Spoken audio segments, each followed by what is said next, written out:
I'd want to be honest with them and tell them that it means some nights you'll stay up worrying about that child who you noticed was in the same clothes for 3 days and maybe hasn't been bathed. And some days you'll come home elated because the toddler that you've been working with finally used their words instead of biting their friend. But I also wouldn't want to scare them, and that's what I sometimes worry about telling. As much as I love my job and I love what I do and our profession, it can be a little scary unless you're in the mix of it, of what is expected from you, the demands that are put on you as a person. And so I honestly don't know if I have an answer for you, because I don't know how I would mix with what is real life and what's going to be expected from them and not scaring them out of the profession. Yes, because certainly when you speak about burnout, we certainly need a good rolling influx of new ECEs coming in the industry, eh? Exactly. And the worry is, from me saying those things, they're not getting that, I worried about that child all night, hardly slept, because all I could do is worry about him, but then the next morning he gave me the most wonderful hugging kiss and it just all made it worth it. Right? So it's hard to explain that to someone until they're in it and doing it. That's very true. And you kind of embedded in your descriptions and vivid examples this additional aspect of care, and you use the word love earlier, and now you talked about hug and kiss. And so what I'm sensing you're articulating is that part of your work as a professional carer is to actually engage in that touch, appropriate touch, for lack of a better word, but showing that physical warmth. And when I reflect on early childhood educators, because in this study we're not doing people in FDK, only because school boards have a no touch policy, and that sort of limits sort of your scope of how you feel you're caring. And so I'm very listening very keenly when you're using these descriptive words, and it makes me a little bit more assured that this was the target population versus FDK, because there's a limit placed on that, and it's more academic curriculum-y, if you will,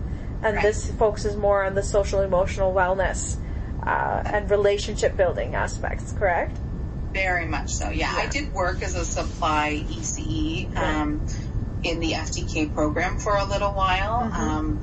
And you would think, because you spend all day with these children the exact same way as you do with a toddler class or a preschooler class, that those emotions would be there, but there is a wall, most definitely, between what is appropriate and a nice pat on the shoulder compared to when you would actually really want to give a good hug and a little snuggle there because they've done so well or they've had a rough day, but that is looked at as inappropriate in the moment. So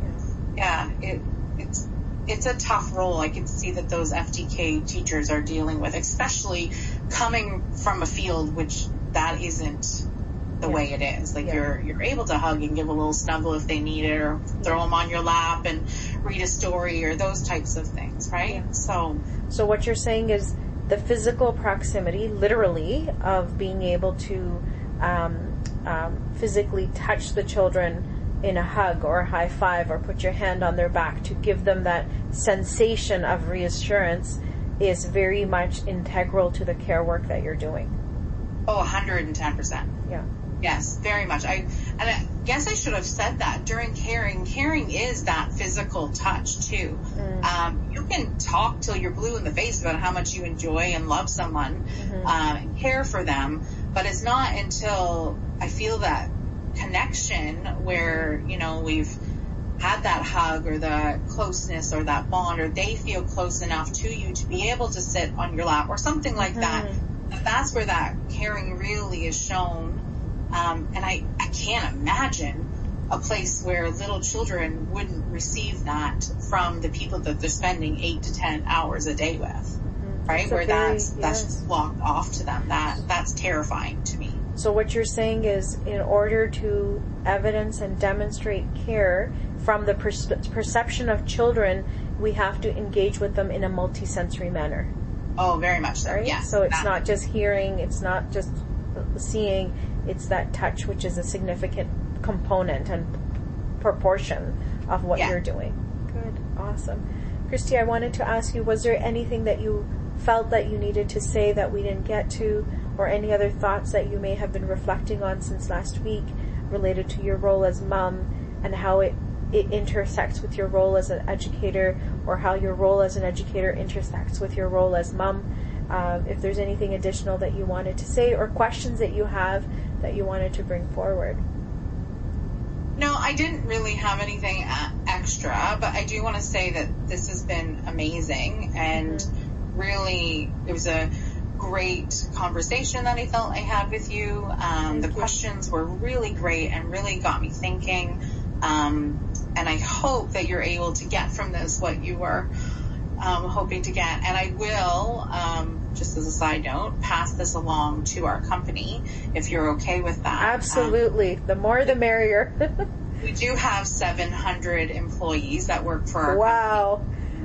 Now some of them work in school age. We do run 11 childcare centers. We run 3 family centers, so Ontario Early Years or Early On centers. Yeah, that would be great. So it would be a diverse population. Yes. But I don't mind having someone from our HR just send it company-wide and see if there's anyone else who's interested in having this type of communication with you. That would be fabulous. Thank you so much for your candid feedback, and it's reassuring. So this is a qualitative study. So very much.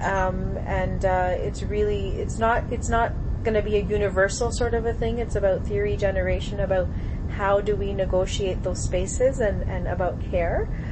So I'm really curious and excited because I get to speak to so many people all across Ontario, and you're my first person who is involved in the early years in terms of the home childcare sector. So it was really refreshing for me to hear the perspectives, and then also start to begin to notice certain themes that are kind of similar to those who work in formal childcare settings, etc. So I'm really very much looking forward to what I'm going to learn, and so, which brings me to the next quick little point. Christy, are you interested in getting sort of a summary version of what the findings and what sort of the conclusionary things were?